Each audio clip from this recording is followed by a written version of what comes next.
Right, welcome everybody. Welcome to the second in the Business New Zealand Energy Council's Meet the Regulator series. It's my pleasure today to welcome Steve Bielby, the Chief Executive of the Gas Industry Company. Steve today is going to talk about the key issues in the gas sector. We've got an hour including some Q&A at the end, and that will be followed by Jenny Lackey from ECA, who will give Steve a vote of thanks.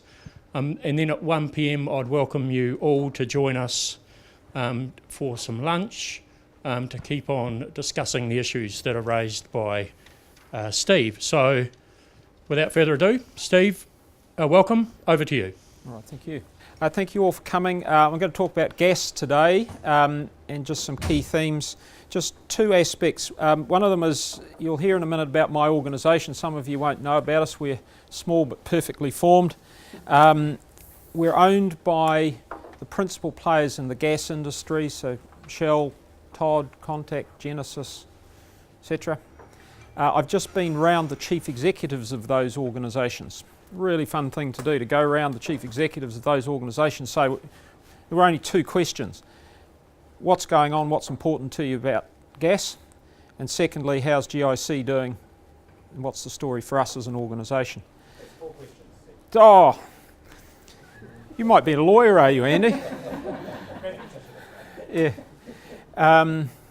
So the first part of the question was about gas. Is an increasingly interesting story. It's had a great history, 45 years in New Zealand. What's it contributing, but most importantly, where is it going?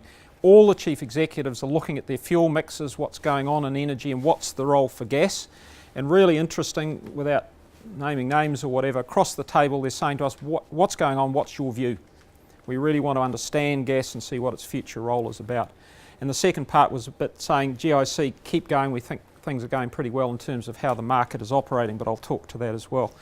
The other background for this is this thing. So there's our magnum opus that gives you in near on 200 pages what's going on in the gas industry. You get just about 20 or 30 slides on it, so you're getting the summary version. If you're interested in more, two things, this is available on our website. It's free, no charge. And the second thing is we're doing a series of road shows at the moment with a slightly longer version of this, a 2-hour version. So if any organisation or mix of organisations want to hear an elongated version of the story, we've been packing out rooms in Wellington and Auckland going into this in more detail. All right, what am I going to talk about today? I'm going to push this button until it works. So I'll talk a little bit about Gas Industry Co and who we are. First, because I can't assume you know, and the theme for today is a little bit about Meet the Regulator. So I am a regulator. We'll talk about where the gas story is up to and where it's headed. Firstly, if you heard anything about Gas Industry Co, we're a co-regulator, which is a fun place to be. We're just coming up to our 10th birthday, so our current theme du jour is, what does it mean we've survived as a regulator for 10 years, what are we doing right, and what could we do a little bit differently? So in 2004, some interesting things were happening. The electricity market was trying to form itself an agreed set of rules and was failing. And the government was saying, you've had time enough, we think we're going to have to form something like an electricity commission because you can't pull it together on your own. The Commerce Commission was winding up saying we need better regulation or regulation of pipes and wires, and that was going on globally. The gas industry went 1, 2, 3, 4. We'd like something reasonably lightweight for the little gas industry in New Zealand. And at the time in New South Wales, there was a thing called a co-regulator, and the minister was flown over to New South Wales, shown it, and he said, all right, I'll give you a lash. That was 10 years ago, and we're continuing today. The key elements, though, is everybody wants a healthy downstream gas market in New Zealand. The government wants it for consumers, the upstream sector wants it, so if they drill a hole, they know there's a place to put their gas. And so there's an ongoing sphere of interest with us sort of sitting in the middle that says, how do we keep the gas industry working? In return, what the gas industry needs to do with our help is keep its act together. So the government has said it will step back, it will intervene, take a more regulatory path if the industry doesn't keep its act together. My job in simple terms is I pop in every quarter to see the Minister of Energy and I say, Minister, there's nothing burning on my desk and there's nothing that's of such great concern that you need to concern yourself about the downstream gas industry. That's the compact. The day I have to walk in there and say, actually, we're all in court litigating, it's not working, will be a sad day, but we haven't had to do that for 10 years, so it's a happy story so far.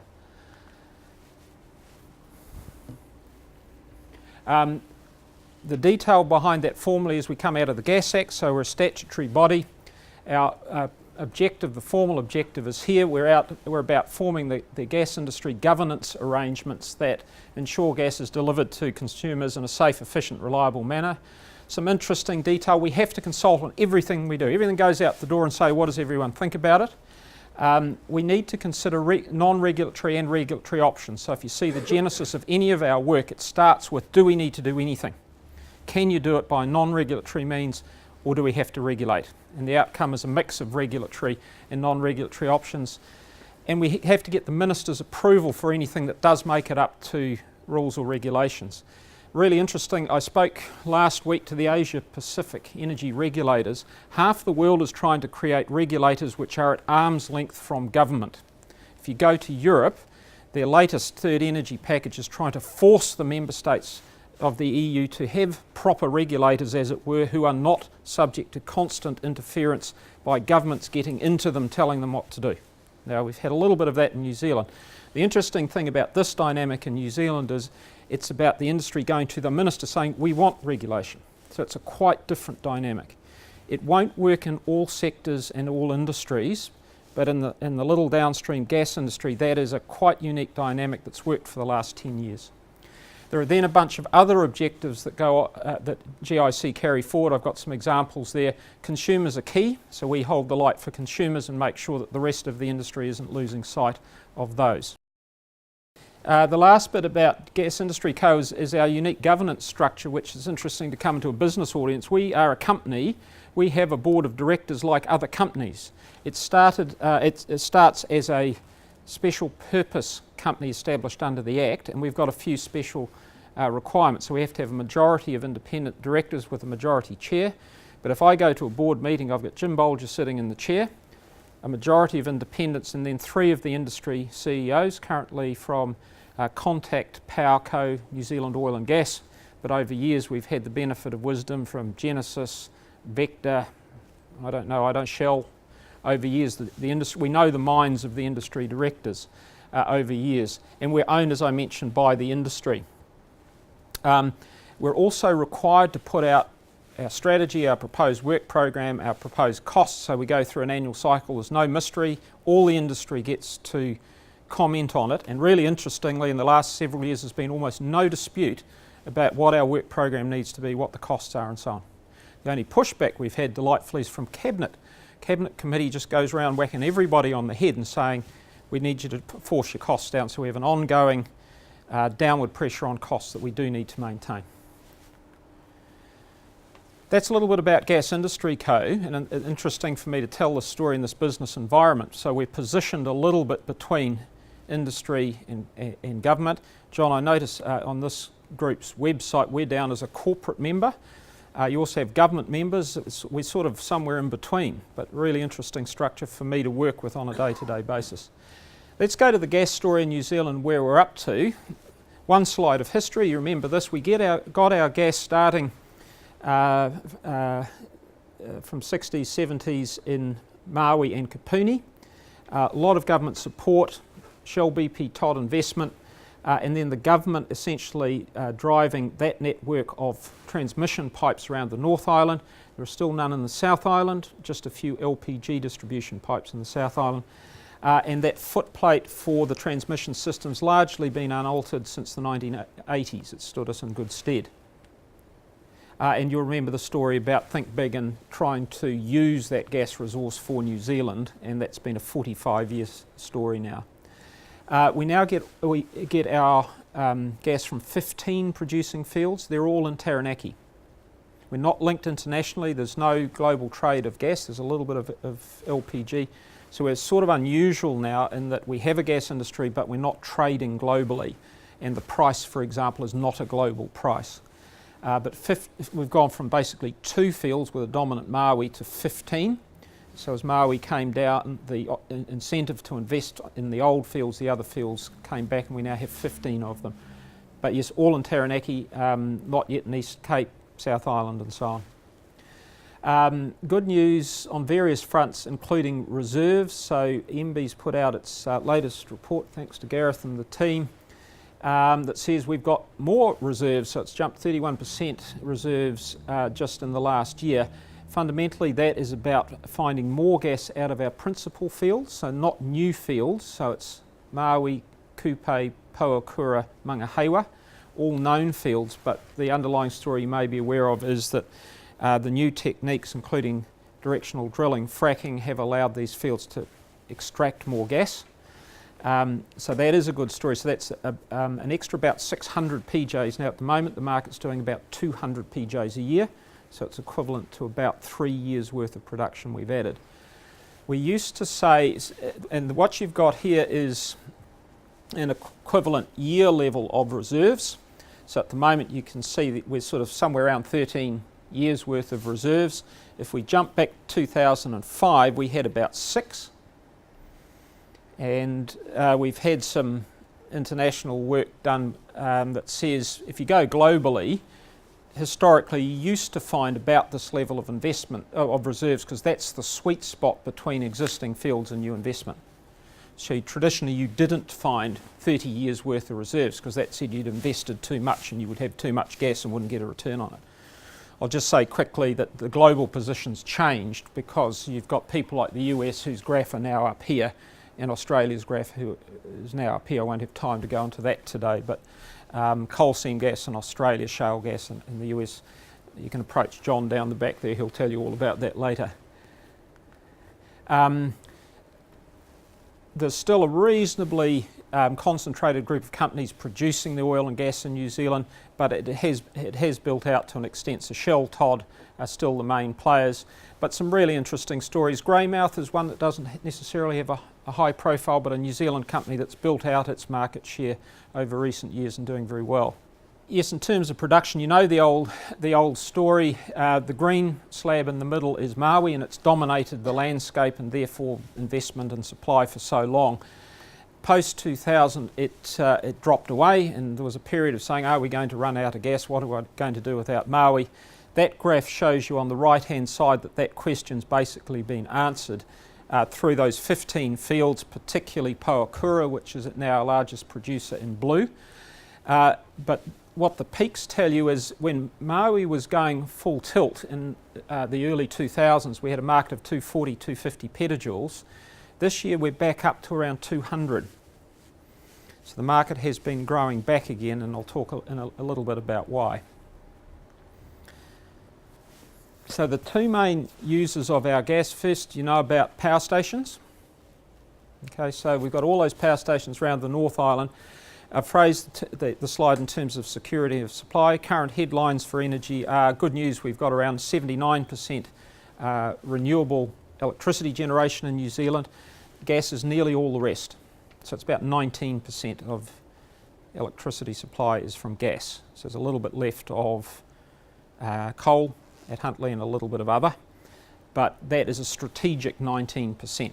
So if at any stage we lose wind, we lose water, we're looking to thermal still to come through, playing a key role. And the other main use is the petrochemical industry. Now I mentioned we're coming back to about 200 or over 210, 220 petajoules of gas a year. John, correct? John, you're going to put your hand up, aren't you, if I get any of this wrong? But you remember the old story paralleling Maui that Rob Muldoon decided we needed to produce our own petrol, so we built a synfuels plant in Taranaki. That was for good reasons. The Middle East oil crisis of the 1970s made us realise we were heavily dependent on overseas oil, so let's do some of our own. At Motunui, what they were doing was using gas to produce methanol to produce synfuels. So only a few years after it started, they decided that was a bad idea, pulled off the last bit and left it as a methanol producing plant. You have two plants producing methanol still, Waitrevalley, Motunui. Methanex has gone back from, they dropped down to 1 train of production when Maui dropped away. Good news for New Zealand, they've come back up to 3 trains to their early days at levels at Waitrevalley and at Motunui. and they're taking about 90 petajoules of that 200 petajoules in the market. So about 40% of the gas we produce is taken by methanol production. So I mentioned earlier we don't import-export gas. What we do is take 40% of the gas, turn it into methanol and export it. Okay, and the Kapuni ammonia urea plant is still nearby at Kapuni and producing ammonia urea, which is a key input to our agricultural sector. So all up, as I mentioned, 40% of the gas goes into the petrochemical sector, 40% into generation, so that's 80% of your gas. The rest, the remaining 20%, goes to consumers, commercial, industrial and households. And you know the little story in New Zealand that we've got about 250,000 households, but they only connected to gas, but they only use about 3% of the gas. So quite a different profile to other countries where, for example, in colder climes, you'll find a much bigger slab of the gas going to households. Where's all this going? Well, let's start to turn now towards what's the story heading out for gas. This is connections on distribution networks. New Zealand is 1,500 kilometres long, 1,500 kilometres. We have 15,000 kilometres of gas pipes. So 10 kilometres of gas pipe for every kilometre of the length of New Zealand, 15,000 kilometres of gas pipes. Most of that in the distribution networks, of course, the fingers that go out around any significant North Island centre. What is happening is that the distributors are still building extra kilometres of pipes. They're still connecting new gas customers. If you want to track it in more detail, have a look at Vector's quarterly announcements, particularly as Auckland grows, the gas pipes and the connections are growing. But the gas volumes are dropping. Okay, so what you know about in energy terms more broadly is that not just in New Zealand but globally, energy demand is flat to dropping. I put this as part of that story as well, that's saying consumers are consuming differently, and that's evidenced on our distribution networks. Now, there's a quick run through where gas is up to in a moment. I'll just pause and say, well, this is Meet the Regulator, so what's our part in this, apart from telling the story and making sure people are well aware? There's some things we've been doing that I mentioned. So I mentioned we're a co-regulator. That means we have to look at regulatory and non-regulatory options, and over 10 years we've come up with a package that we think works pretty well, mixing regulation with non-regulatory options. Looking at the regulation for a start, when we started in 2004 there was no gas registry for the 200,000 plus gas consumers. There was a reconciliation voluntary code. There was an emergency code when something broke and parties had voluntarily agreed they'd do certain stuff.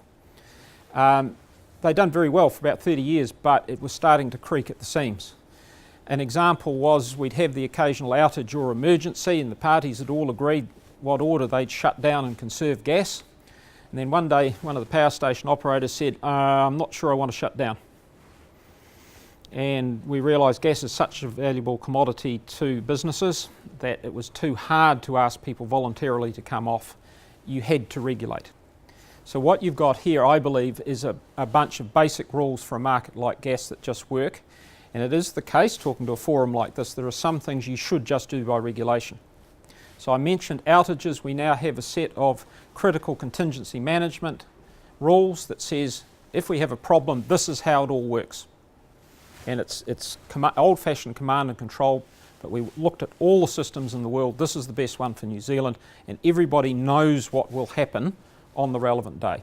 So it's a classic example of where you should regulate so you don't have doubt. And I could pick a number of examples. That one, you remember back in 2011, the Maui pipeline broke. A system swung into action, load came off, orders were given, and 5 days later gas was reinstated. We knew what we had to do. Another example is reconciliation. So as in electricity, you have to reconcile gas that goes in with gas that comes out. We put rules in place in 2008. A few months later, the data coming through looked odd. We had to have a look at a company called eGas. They'd been asked voluntarily to submit to audits. They'd refused in the absence of rules. We wrote them a letter saying we are going to audit you, we need to know what's happening. Put them in front of the rulings panel. They went into liquidation, and earlier this year 2 of the principals went to jail. So eGas as a retailer failed. We found out about it because of the rules that we put in place. I think a summary of the court cases was they had been skimming gas off over a number of years under voluntary arrangements that had allowed a bit of flexibility. We needed rules to tighten that up and to find out what was going wrong. So a couple of examples of where you just simply need either rules or regulations in certain circumstances. On the other hand, we have been implementing non-regulatory arrangements very effectively. So taking the first 2 examples, if you're a new entrant retailer or a customer in the gas sector, there's 2 schemes we've got in place that say you can be assured that the contracts you're being presented with are fit for purpose and fair.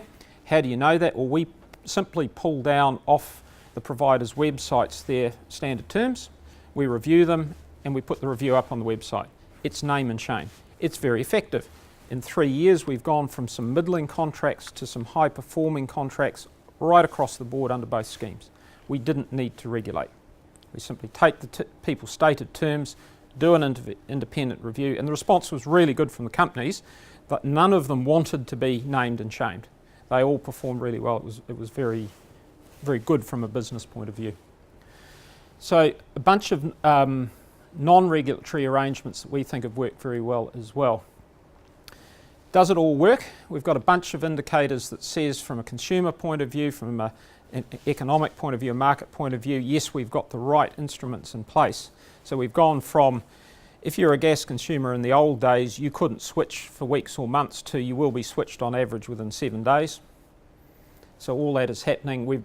Key indicators for gas include things like unaccounted for gas, which is a key indicator of efficiency in the market. We've dropped that down by about half, which is worth millions of dollars a year and so on. And probably most importantly, we've got good indicators of competition. So at nearly all the gas gates, consumers can choose from at least 6 retailers, and that's pretty good for New Zealand. This is what I take to government and say this industry is working. Bunch of rules, bunch of voluntary arrangements. So this is the measure of is co-regulation working. Just one case study that is also on the, speaks to how do you start off thinking about a problem and could you end up in regulation or not. And it's a story some of you will be aware of that in the, so all our gas comes out of Taranaki, spreads out around the North Island. In 2009, our friends at Vector, who run the Auckland pipeline, put up a flag and said, we think the pipes in Auckland are getting full. We think in a couple of years we're not going to be able to connect new load.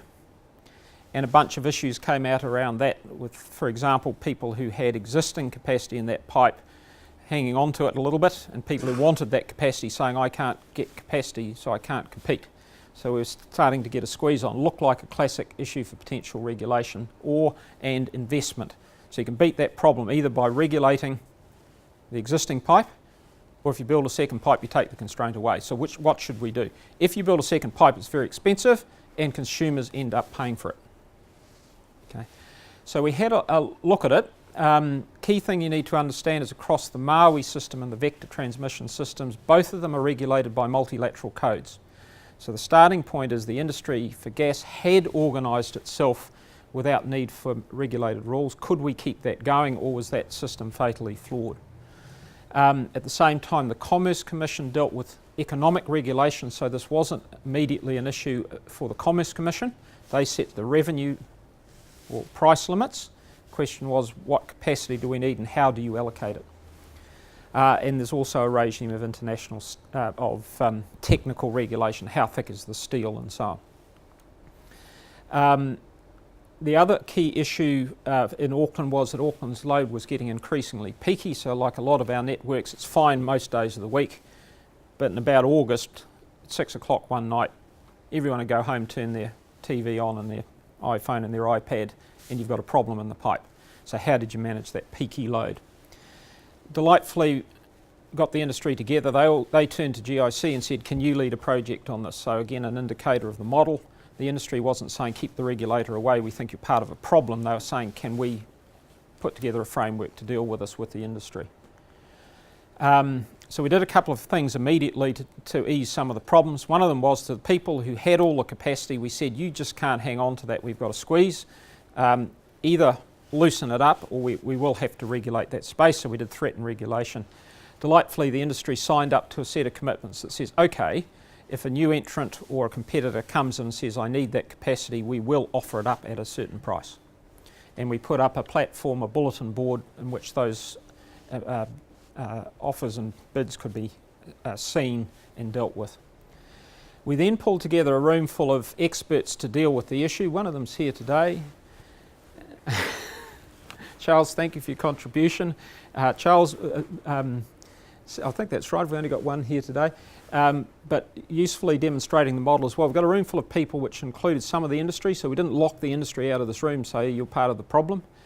We got some of the best economists we could in the country, Sir John Small, Lou Evans and co, and we got Graham Scott to chair it and said go for it, tell us what the problem was. And they came out with a number of things. Firstly, we diagnosed the problem, said this isn't about building new infrastructure. Really interesting, because the government at that stage was saying we want more infrastructure, we want to enable the economy, where do we need to build more stuff, more roads, bridges, whatever. We were very careful going to the government and say, I literally said to the Minister, we've done the diagnosis on this, I know you want Auckland to grow, you don't want gas to be a constraint, but I wouldn't spend $1 of my money on a new pipe, and I can't recommend you spend the government's money on it either. That was the end point of that discussion at that stage. So good assurance, we didn't need a new pipe, consumers didn't need to pay for it, but what we did need to do is evolve the existing code-based arrangements, and the expert group was able to give us that recommendation endorsement that says you don't need to regulate either GIC. So where we're up to on this after a couple of 3 years is the industry's got the ball. So we've come in as the regulator, had a look at it, formed a group, got some recommendations together that we can present to government saying this is the right approach. It should not be regulated now. The best outcome will be if the code arrangements do evolve, and people like Lou Evans, John Small joining in a voice saying that's the best outcome, not regulation. At the same time, co-regulation in action, what we are doing is developing the backstop if the industry doesn't get its act together. And we've shown them the instruments of torture. We call them into a room saying, here's our next step, how are you guys going? But we're marching down the track towards this is what control will look like if you don't do what you need to do. We'll regret it. We genuinely prefer the industry solution. There's specific reasons for that, but it's genuine. But so I'm accepting regulations normally a second best option. I genuinely believe that in this circumstance. But unless we show the instruments of torture, the industry won't do what it needs to do. Charles, am I doing all right? How am I sounding? He's giving me the thumbs up. So yeah, a case example in Auckland that speaks to where the industry needs to go to, and you should be able to do it without regulatory intervention, we think. Okay. So where are we heading? Last section, as I mentioned, the single biggest question we've had from recent industry meetings is what is this gas story and where is it going? What's going to happen in the next period? This is a very truncated version, and you'll see why in a minute, but stick with me and I'll try and jump across the key issues. First of all, I've talked about New Zealand. It's little, it's isolated, and we've got a bunch of issues for ourselves, but just one slide on the fact you know this, gas in the world is getting bigger. Indeed, referring, John, to the work of this group around the World Energy Council scenarios, one of the fundamental drivers of those world energy scenarios is gas.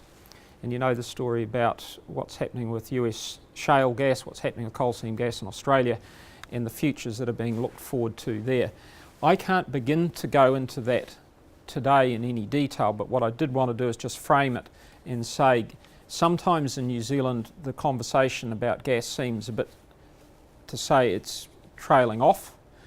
We used to talk about Maui running out. We talk about a 90% renewables target. The first one is wrong. Maui keeps coming back, and we've got 15 fields.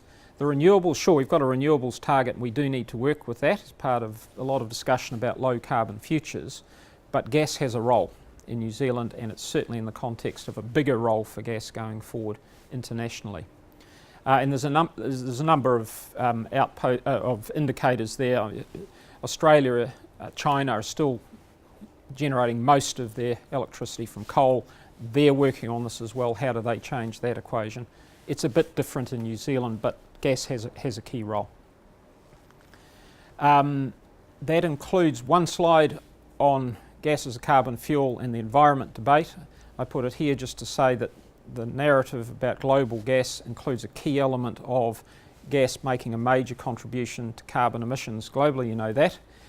Again, it's a slightly different story for New Zealand given our renewables profile, but what I say is you have to make this aspect a part of the conversation about where is gas going forward.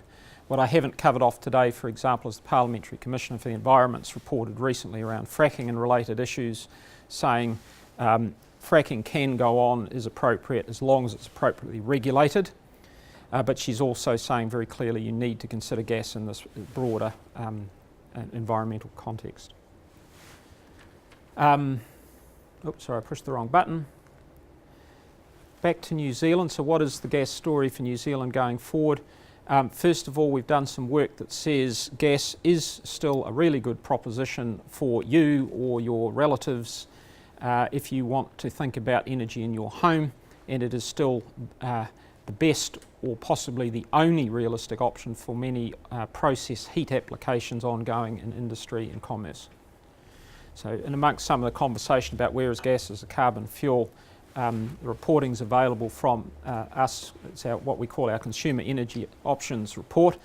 It's a bit hard to pin the story together, but we did it initially from a household level. In my terms, what do you tell Mrs. Smith if she's standing in the living room of her house saying my heater hot water tank just blew up, what's the best option for me?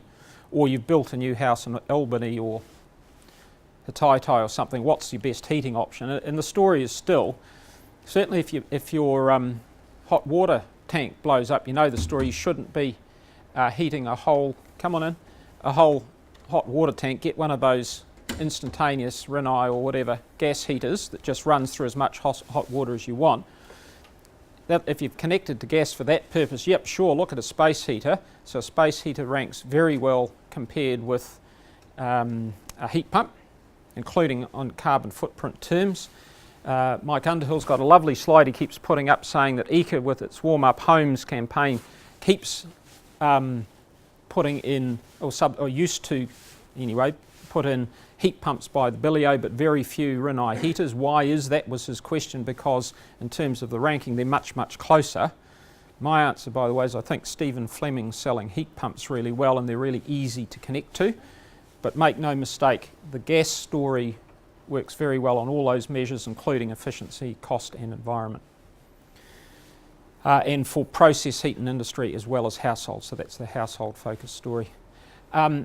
You know a little bit about this as well. Looking forward for New Zealand, the government has been hugely supportive in terms of upstream investment for oil and gas. It's part of the New Zealand energy strategy. So when I talk to Minister Bridges, I'm saying the downstream industry's got its act together. You can continue to focus on some of the bigger issues which include this. So how are we going to get investment into New Zealand? Now this is referring in two pictures to a paper that John down the back did for us earlier this year, which you're welcome to access on our website, that says let's look at where people are drilling in New Zealand, what the opportunities are and how that might play out in real commercial terms in New Zealand. And he's saying a number of things. For example, we haven't had any gas in the South Island. The big red dots means that's a potential large gas play. So the bigger potential gas plays are south rather than up around Taranaki. There are gas plays in there. But is there any reason you couldn't imagine a market developing in the South Island? No, is I think the short summary, John. There's the fundamental drivers for markets could see development further in the North Island, but more particularly in the South Island as possible. The North Island is more mature. The picture on the right is about the fact that you know what's happening globally. This is a very large ship that Shell has built, biggest ship in the world. Next to it's an LPG boat, but that is a floating LNG facility. If you found a lot of gas here, you have the option potentially of not connecting it to New Zealand, processing it offshore and sending it off to Indonesia or Japan. There are other scenarios where you could bring it on shore. Are there issues with that? Yes. If you connect to an international market, you connect to an international price, and you've got the issues as you have with milk and other commodities that says, could we continue with gas that's sort of $7-ish at the moment, or would it turn into $15 gas if we were internationally connected? So there's a bunch of issues and options, but if you want to know about how we could envisage development of gas around a significant new gas find, there's a very good paper from John on our website. Is that all right, John? Anything? A very brief run through. Another brief aspect of gas for you to take away and think about a little bit is how new technologies and opportunities could arise on the demand side. So again, if we had gas, and there's a number of scenarios how this could happen, we may find more gas, we may free up more gas, so we're using less of it for generation. There are even scenarios like what happens if TY doesn't continue in New Zealand. That has a flow-on effect that may see opportunities to free up gas. So what if we could place more gas into the New Zealand market, and we're doing some more work around this at the moment that says where could you use it? So there's all sorts of opportunities. We talked about the South Island at the moment. Our friends at Fonterra use a lot of coal. Could they use gas instead? Yes. Could you think about gas-fired generation in the south? Yes. Fertiliser is an interesting one. So I mentioned the ammonia urea plant at Kapuni produces fertiliser for New Zealand farms. We still import a whole lot of fertiliser for New Zealand farms. If we had more gas, could we do more in New Zealand? Yes. So there are demand-side opportunities. And there's a bit more detail in that, but the pictures on the right are a little bit more out on the edge, but you may be aware that what's happening alongside the conversation about electric vehicles is that new homes are being found for gas-fired transport. And there's all sorts of applications coming up. Our friends, for example, in Shell, that's a Shell facility there, LNG refuelling in Canada. At a larger scale, there are a bunch of facilities in the US, even in Australia, which are fueling trucking fleets and trucking corridors on micro LNG. It's an LNG powered truck there. You can power trains. Shell's got a series of gas-fired barges on the Rhine River, and their attitude, I think, is love to do some of this for New Zealand if we could. The issues would be around scalability.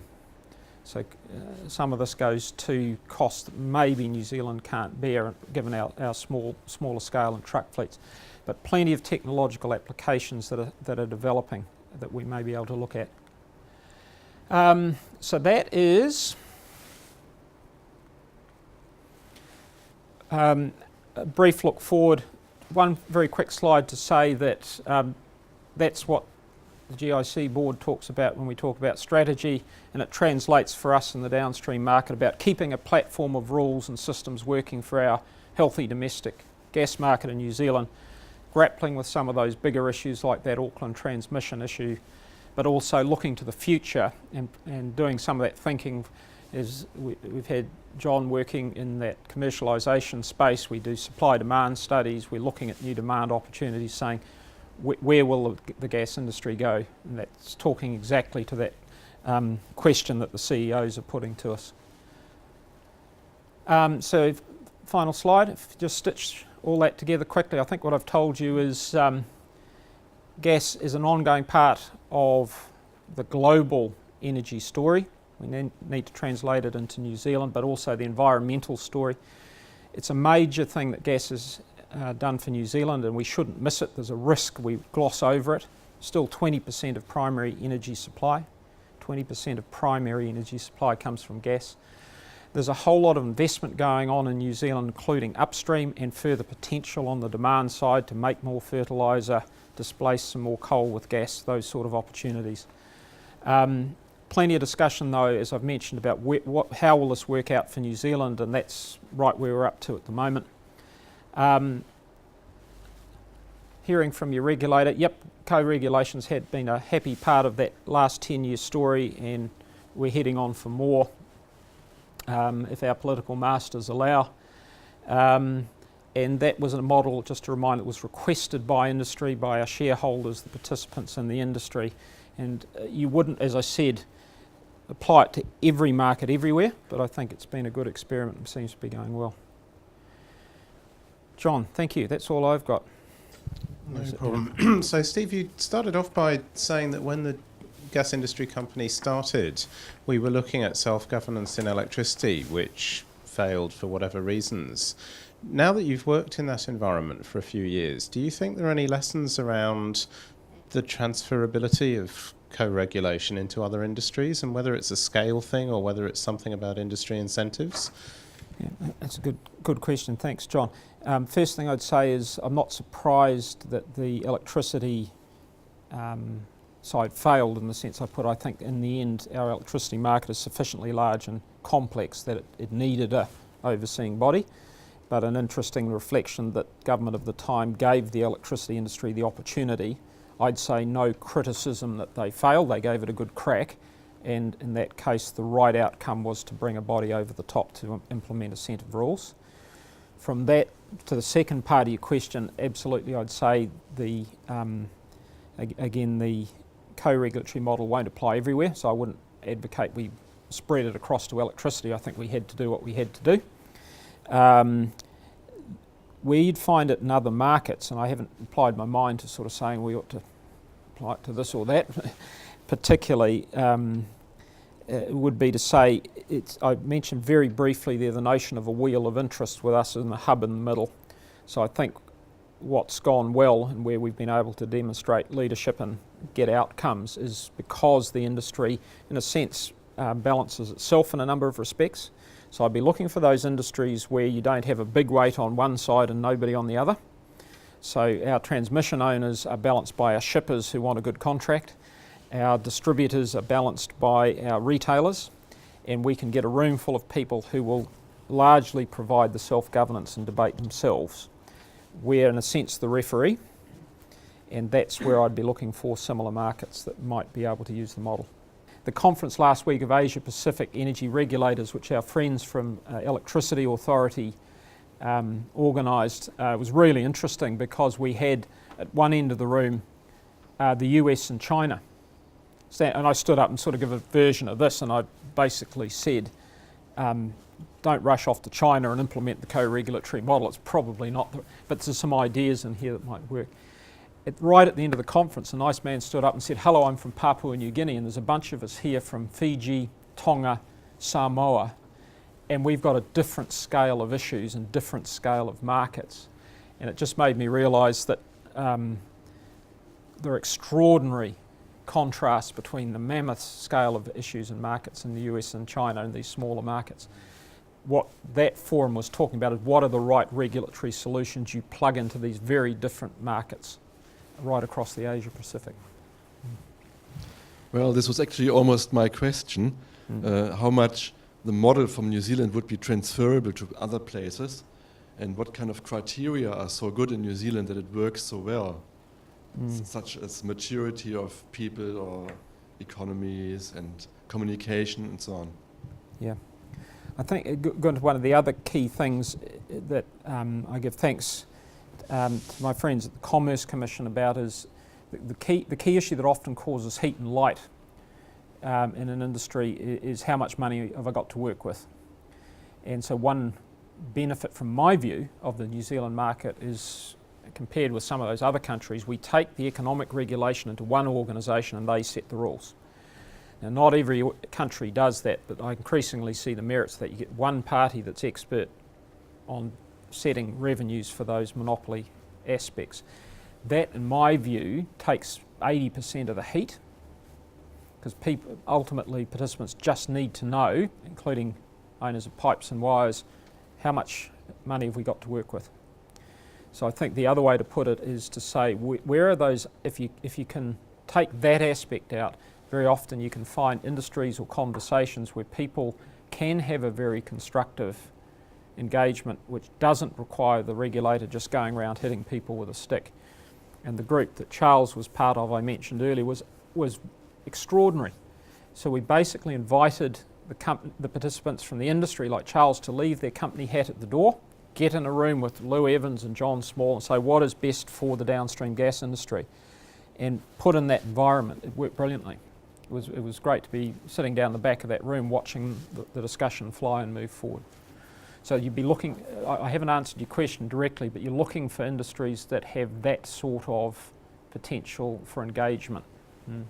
Hi Steve, you mentioned that you have you had the opportunity to have to front up to ministers from time to time of, obviously incumbent governments were fast approaching the election time. Have you had the opportunity to, I suppose, meet with some of those that are pretenders for office? And if so, what sort of messages, I suppose, have they been giving you? First part of the conversation, so no, we made a deliberate decision not to approach the other political party. So it's part of my statutory obligation is to report to the Minister, in this case Minister of Energy and Resources, on the current state and performance of the industry, which is why the hook into why we have to meet the Minister and want to meet the Minister. We're not a Crown entity, so we're not at arm's length, but if you talk to Crown entities, they will say they don't talk to the individual political parties because there is a potential, you have to be very careful as a regulator about when and how you talk to the political parties. So in our case, we made a decision not to expand that conversation to the other political parties.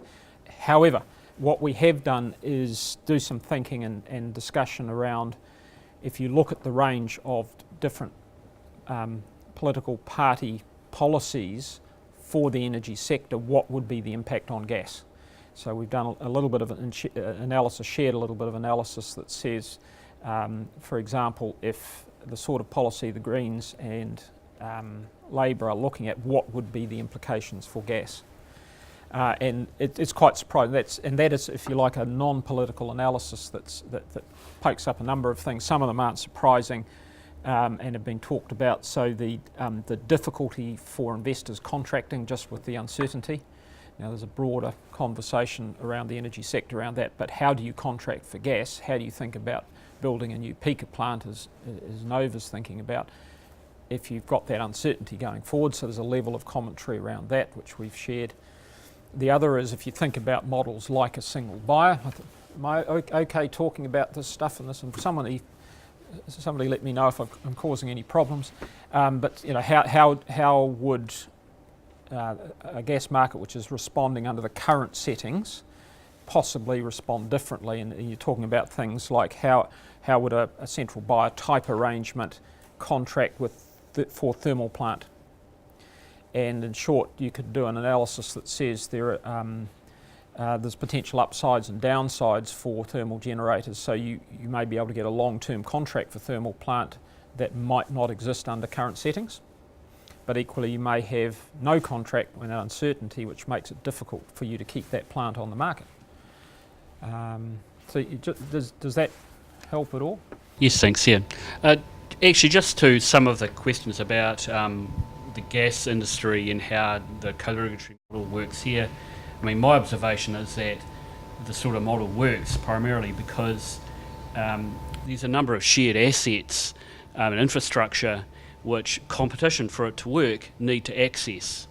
And in other industries where you sort of in charge of your own value chain from production to sales, and you're not reliant on a common infrastructure, then it's a much simpler sort of arrangement to deal with, whereas network industries, and including telecommunications, etc., they're the sorts of industries which lend to a degree of regulatory involvement, particularly over the monopoly aspects, but also just to facilitate competition across those shared networks. I mean, I would agree with that, and if I could just add one psychological flavour for a broader business group, I could admit in a weak moment that a lot of my job is sort of psychology and herding cats.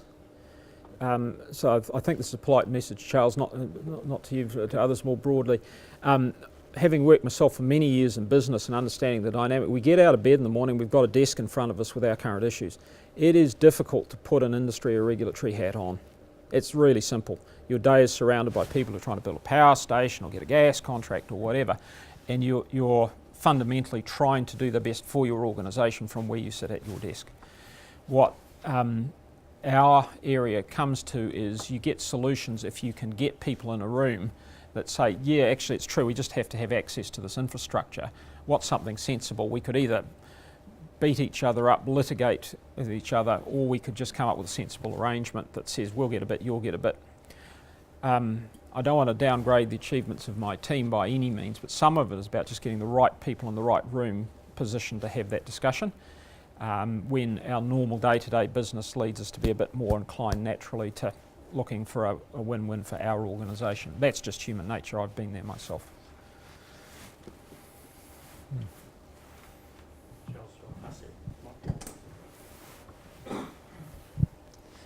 Consumer engagement has been a bit of a theme in the electricity sector. I didn't notice too much consumer through your talk, which is fine. Is that something that's on the radar at all for you guys? Yeah, it is a good question, thank you. Including, as I mentioned, part of our role is very much making sure that the consumer aspect comes through. But there's some structural differences if I just join the links. There's only 3.3% of the gas goes to households. Secondly, everyone's got an electricity connection. Right? Gas is a discretionary fuel. Now that doesn't mean that small gas consumers don't deserve good protection, and they're getting it. So we've got switching arrangements and so on and so forth, which fundamentally see they've got a good level of protection. But one way to answer your question is what we haven't tried to do is mimic to the same extent the EA's focus on consumer protection. Now they've had a whole period where it's been crucial to the electricity market that they focus attention around that, and I would endorse that, I think, including with political pressures coming from different angles for the New Zealand electricity market to maintain confidence. It needs to show it is highly competitive, and particularly at that household level where you've got 2 million electricity customers.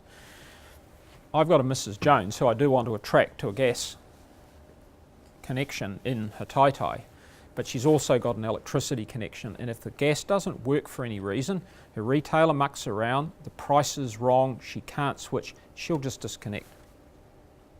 Okay. So gas comes into this having to fight its space from day one, and some of the broad assurance around it is therefore gas just won't exist, that 3.3%, unless the offerings are competitive. Now again, we've then got switching arrangements, contract review schemes and those sorts of things which provide an additional layer of protection. Big dibs to the Electricity and Gas Complaints Commission, who are outside the building, who provide a really valuable layer of assurance. Just to finish this diatribe, what the data shows for those who are interested is that the number of complaints that the Electricity and Gas Complaints Commission get is very much lower than electricity. So we get any 3 complaints in a row that the EGCC can see a trend developing. So 3 complaints saying there's a problem with gas. They've never contacted us. So gas consumers appear to be a whole lot happier than electricity consumers, which I find really interesting on the data. Right, we've got time for one more question. What could go wrong, Steve? Yeah. What could go wrong in the next 10 years? Just done our board strategy discussion in this room. What are the disjunctive energy sector risks? Some of them I've talked about. TY could change the market completely. Fundamental change of government policy could change the story completely. Gas supply is interesting. So if for any reason we didn't find more gas, that's disjunctive. Now I've immediately said I've got no reason to believe that investment's very good. And the other one you'd mention is around the pipes and wires. So there's the known risk for our pipe companies and our wire companies that consumption generation's becoming more distributed. The traditional investment and charging tariff model for pipes and wires is changing rapidly. So you go to Germany, someone help me, how many percentage of German households have a solar thingy on the roof? 70%, it's getting up 70%ish or something in some areas, and there's stories about US housing developments that are being built to go off grid. And I think our friends and companies like Vector and PowerCo, as well as the telecoms companies, are becoming acutely aware of those sort of disjunctive technology issues. So there's a quick run through the sort of things GIC board thinks about in the back of the story, and what do we need to do. Thanks, Steve. Jenny, up to do a vote of thanks. Well, thank you, Steve. I'm new to this space. I'm from the Energy Efficiency and Conservation Authority and have been very much focused on energy efficiency and renewable energy, but I think we can all agree in the room that gas, as you say, has a huge part to play in the future of New Zealand's energy system, and potentially it can be quite disruptive or contribute very strongly to a transition to a low carbon economy. There were two very interesting points for me as a fellow regulator, or partial regulator, and that is your model of engagement with industry. Notwithstanding your point that it can't be applied everywhere, I think particularly your focus on industry participation was very interesting to me, and I hope to the group. The other one is it's interesting to hear about that contribution to the low carbon economy, and we all, I think, recognise that the potential for reducing emissions is process heat in industry and transport, and we see that there's opportunities there. So on my behalf and on behalf of the Business Energy Council, I'd like to thank you very much for coming to speak to us today. Round of applause for Mr. Bielby. Thank you.